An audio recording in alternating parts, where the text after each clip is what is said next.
J'ai tenu d'abord à parler de cette petite polémique qu'il y a eu avant sur un acte que le grand Léo Messi a posé, un acte raciste, des paroles racistes, où il a dit qu'en Argentine, c'était normal de dire noir de merde. Il avait insulté un joueur noir sur le terrain comme étant un noir de merde. Voici ce qu'il disait à ce moment-là. Regardez. Mêlé à une polémique raciste. La première polémique concerne Royston Drenthe, ancien joueur néerlandais. Il a affirmé que Messi l'avait insulté lors d'un match entre Hercule et le FC Barcelone en 2010 à 2011, en le traitant de noir de merde. Messi a expliqué que cette expression fait parfois partie de l'humour entre Argentins, mais qu'il comprend que cela puisse blesser certaines personnes. Que con Messi era como despectivo hacia ti o algo así, en partidos. No en partidos. Estuvimos hablando del tema de este partido con el Hércules contra el Barça. Contra el Barça. Ajá. ¿Qué pasó ahí? ¿Tuviste un choque? No, ¿tú sabes qué choque era o no? No. Era un choque que nosotros tuvimos de cabeza porque él me ha dicho en este partido negro de mierda. Porque lo que ha dicho es que yo estaba acostumbrado que los jugadores argentinos, entre ellos, por ejemplo el Garay, tenía poquito tinto, pues los otros argentinos siempre le llamaban negro. Pues por ellos es una cosa normal. Donc, vous voyez, il insulte un joueur noir de merde, ou sale noir, peu importe, ou négro. Et quand il a l'occasion de s'expliquer qu'est-ce qu'il fait, vous croyez qu'il s'est excusé? Non. Il dit qu'en Argentine, ce n'est pas une insulte. C'est normal de dire ça, ça fait partie de la rigolade ou de la plaisanterie. Donc pour eux, c'est quelque chose de drôle. Mais probablement à ce moment-là, il avait oublié. Il avait un trouble de la géolocalisation. Il avait un trouble temporo-spatial. Il avait fait perdre la notion de l'espace. Il ne se rendait plus compte que là, ils n'étaient pas en Argentine, mais en Espagne. Parce que s'il se souvenait qu'ils ne sont pas en Argentine, il n'allait pas dire ça. Bref, il a dit ça. Moi, je note qu'il a dit une parole raciste, il ne s'est pas excusé, et il s'est justifié fièrement en disant que c'est normal pour eux. Mais moi, j'ai une question à poser aux Noirs qui sont fanatiques de ce monsieur. Lui, il trouve ça normal. Mais vous, pourquoi vous trouvez ça normal? Vous trouvez normal qu'il insulte la mémoire de vos ancêtres? Qu'il insulte votre couleur de peau? Tout ça pourquoi? Pour le plaisir de regarder du foot. Mais on s'en fout du foot, ce n'est que de la distraction. Ça se passe à la télé, Léo Messi ne vous connaît même pas. Lui, il gagne des milliards. Et jamais de la vie, il va vous en faire profiter.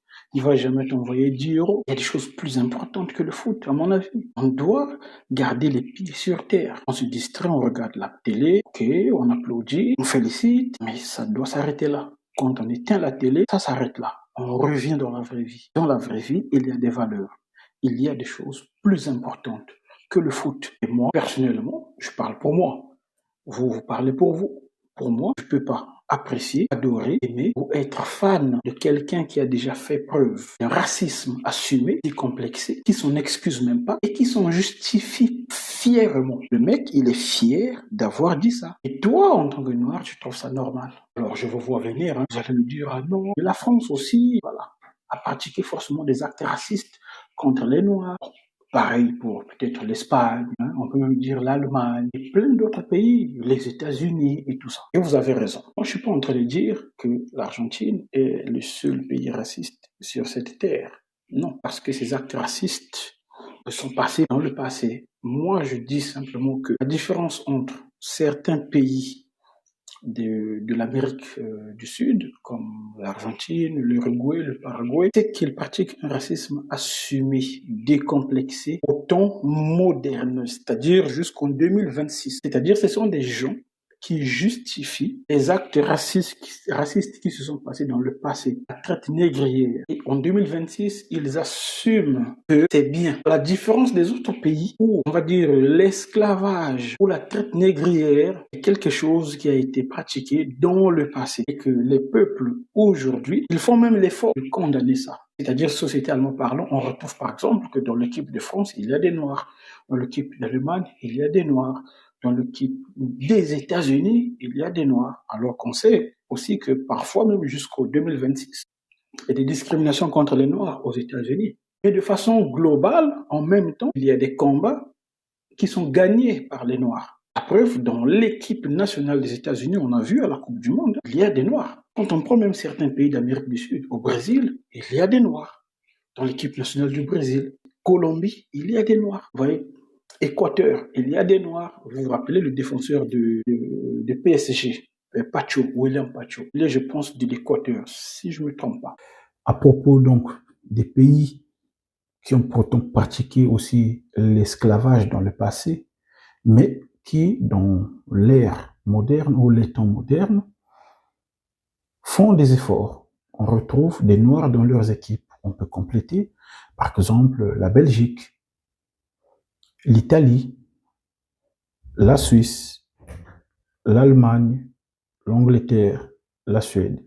Certains pays d'Amérique du Sud ne veulent pas que ces choses-là changent pour eux. Définitivement, même les générations actuelles en 2026 ne veulent pas entendre parler des Noirs. Leurs gouvernements ont pratiqué et continuent de pratiquer une politique d'effacement même du simple mot noir. Ils font exprès de ne pas recruter des Noirs dans leurs recensements nationaux.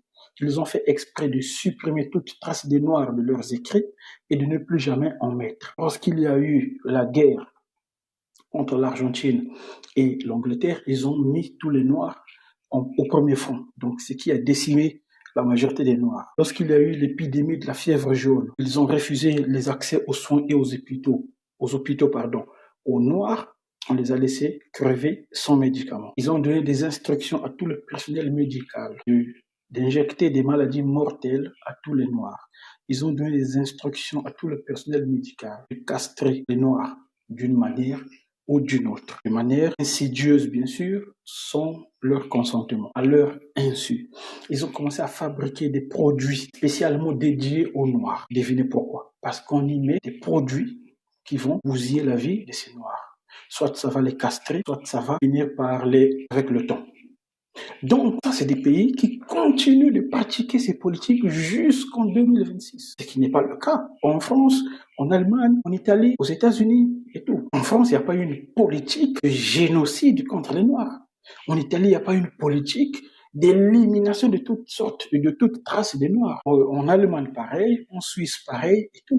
Mais pourtant, dans le passé, c'est des pays qui ont aussi pratiqué la traite négrière. Et même en 2026, on peut retrouver encore, on va dire, des Français, des Italiens, des Allemands, des Suisses, des Américains, qui peuvent être racistes. Oui, mais de façon globale, quand on prend le pays dans son entièreté, ils n'ont pas mis en place une politique d'élimination de l'homme noir. C'est ça la différence avec ces pays de l'Amérique du Sud, comme l'Argentine, l'Uruguay, le Paraguay, qui continuent de pratiquer ça jusqu'en 2026. Et ça va continuer. Ils vont pas le dire devant les micros comme ça, mais c'est ce qui se passe. La preuve, le racisme est très décomplexé. Quand j'ai découvert cette vidéo de Léo Messi, j'étais déçu parce que j'ai jamais cru que Messi peut descendre aussi bas. Luis Suarez, uruguayen, je sais plus en quelle année, il jouait à Liverpool et Patrice Evra jouait à Manchester United. Luis Suarez avait insulté Patrice Evra de sale nègre, sale noir. Et il s'est aussi justifié, il s'en est jamais excusé. Il a dit non, je ne l'ai pas insulté. Chez nous, c'est juste un mot normal, c'est pas une insulte. Dans le foot, l'affaire la plus connue de racisme remonte à 2011, opposant Suarez à Patrice Evra. Mais connaissez-vous les secrets très sombres de ce conflit? C'était pendant un match contre Liverpool. J'étais au marquage de Suarez. En espagnol, il me dit « Ne me touche pas, je parle pas avec l'ennemi ». Les jours suivants, l'affaire prend une ampleur folle. Suarez nie les faits. J'ai été accusé sans preuve. Chez moi, le mot négrito est affectif et fait partie du langage courant. Le match suivant, Liverpool affiche publiquement son soutien à son attaquant, avec des t-shirts spéciaux fournis aux joueurs. Insuffisant devant la commission de discipline. L'Uruguayen est suspendu pour 8 matchs. Après cette sanction, Evra est traité de menteur, de pleureuse. Pendant 2 mois, il est entouré de gardes du corps. Il dormait devant ma maison. Partout où j'allais, il y avait des mesures de sécurité. Mais l'histoire ne s'arrête pas là. Lors de leur retrouvailles, Suarez refuse de serrer la main d'Evra. Manchester United gagne le match et en réponse, le Français célèbre sous les yeux de son ennemi. Vous vous souvenez sûrement de cette image. Luis Suarez qui refuse de serrer la main de Patrice Evra lors du derby du nord-ouest de Londres. Un geste qui va susciter un énorme débat de société en Angleterre. Pour vous, c'est peut-être un simple litige entre 2 joueurs sans dramaturge, mais ça cache en réalité derrière une sombre histoire. Quelques mois auparavant, lors du match aller de Premier League, les 2 hommes se sont écharpés tout le match. Les 2 équipes se quittent sur un match nul, mais l'essentiel n'est pas là. Patrice Evra accuse accuse Luis Suarez d'insultes racistes à plusieurs reprises dans le match. Des experts en langue espagnole sont engagés pour lire sur les lèvres de l'attaquant de Liverpool. Le constat est sans appel, le terme est prononcé à plusieurs reprises par le joueur. Pire, Luis Suarez assume lui-même, mais en se défendant que c'était utilisé dans un contexte amical et non insultant. L'Uruguayen est suspendu 8 matchs par la fédération avec 40 000 livres sterling d'amende. Liverpool choisit de soutenir publiquement son joueur et le principal concerné refuse de s'excuser. Forcément, dans un tel contexte, on a le droit à un match retour sous haute tension, l'un des plus tendus de l'histoire du derby du nord-ouest londonien. Suarez refuse de serrer la main d'Evra, le français va cibler l'Uruguayen tout le match. Malgré un but de Luis Suarez, les Reds s'inclinent face à l'éternel rival. Evra exulte en célébrant la victoire à côté de Suarez comme une ultime provocation. Alex Ferguson, après le match, qualifie le comportement de Suarez de honte pour le club de Liverpool. Après avoir tenu de terribles propos racistes, Luis Suarez a tellement énervé Patrice Evra qu'il s'est vengé à tout jamais lors de ce match. Après cette histoire, tout le monde s'est rendu compte du monstre qu'est Patrice Evra. Tout commence en 2011 dans un match opposant Liverpool à Manchester United. Sur le terrain, la tension est énorme et l'Uruguayen réalise plusieurs fautes à l'encontre du Français. Mais l'impensable se produit à la 60e minute. Suarez s'avance vers lui et lui dit « Ne me touche pas, Noir, une enquête va être menée ». Et Suarez se défend en disant que c'est un terme normal en Uruguay. Finalement, la fédé anglaise tranche et écope à Suarez 8 matchs de suspension, plus une amende de 40 000 livres. Les joueurs de Liverpool apporteront même leur soutien à leur attaquant avec des maillots portés à son effigie lors de l'échauffement, comme s'il s'était fait les croisés. La saison suivante, Suarez refuse de serrer la main à Evra. Et là, c'en est trop pour le Français, qui va chercher à humilier l'Uruguayen tout le match. Evra n'a qu'un seul but, se faire Suarez. Et il va y arriver. Mais le moment iconique arrive plus tard. Patrice Evra marque un but et vient célébrer devant Suarez. United l'emporte en Anfield face à son rival historique. Et Evra prend sa revanche définitive sur Luis Suarez. Après ça, l'Uruguayen devient l'un des joueurs les plus détestés d'Angleterre. Et son image prend un coup énorme. Voilà. Et donc, depuis là aussi, j'ai jamais pu être fan de Luis Suarez, quel que soit son talent footballistique, quel que soit, il a fait partie de la MSN, ils ont régné, machin. Mais je peux pas être fan de lui. Je peux, par honnêteté intellectuelle, dire que c'est un bon joueur, c'est un bon attaquant, il a bien joué. Félicitations pour son match. Mais de là à être son fanatique, non. Non. Parce qu'en faisant ça, c'est aussi moi qui l'a insulté. La particularité des Sud-Américains, encore une fois, pas tous les Sud-Américains, mais certains, comme Argentine, Paraguay, Uruguay, non seulement je ne trouve pas de noirs dans leurs équipes, j'ai déjà expliqué dans la vidéo précédente les raisons, ou plutôt le processus qu'ils ont utilisé pour éradiquer toute trace des noirs, mais vous remarquez bien que ils ont quelque chose en commun, c'est qu'ils disent que chez eux, dire à un noir de merde, ce genre d'insulte, comme Luis Suarez qui avait dit à Patrice Evra, voilà, noir de merde, je ne parle pas aux noirs, ne me touche pas. Pour eux, tout ça c'est normal. Dans leur pays, c'est pas un crime. Dans leur pays, ils ont normalisé le racisme. Ils ont normalisé le fait de parler comme ça aux Noirs. Et le problème, il est là. C'est le fait de normaliser ça. Et quand tu lui fais la remarque, lui va te dire, ben, chez nous, c'est pas une insulte. Chez nous, c'est normal. Mais on n'est pas chez vous ici. Quand Messi dit, ben, chez nous, c'est pas une insulte. Ben, on n'est pas chez toi ici. On n'est pas en Argentine. Ici, on est en Espagne. Enfin, à ce moment-là. Il jouait en Espagne, au Barça. Quand Luis Suarez dit la même chose, alors qu'il joue en Angleterre, il dit chez nous c'est normal, c'est pas une insulte. Mais ici, on n'est pas chez toi en Uruguay. Ici, c'est l'Angleterre. C'est l'Europe. Vous voyez? Et même si on était chez vous, je peux comprendre que tout le monde peut faire une erreur de temps en temps. D'accord? Tout le monde peut faire une erreur de temps en temps. Voilà, une parole raciste par erreur, en passant, on peut comprendre. Mais c'est ton attitude qui compte. Pour moi, quelqu'un qui prononce une parole raciste et qui, juste après, bon, va s'excuser, va dire, bon, je suis désolé, voilà, je ne le pensais pas, c'est dans la colère que je l'ai dit. Mais quelqu'un qui va dire, bah, écoutez, c'est pas une insulte, chez nous, c'est normal, et tout, voilà, c'est toi qui le prends mal, voilà. Donc, il va encore rejeter la faute sur toi, genre, c'est toi qui te culpabilises trop, mais lui, il n'a rien fait de mal.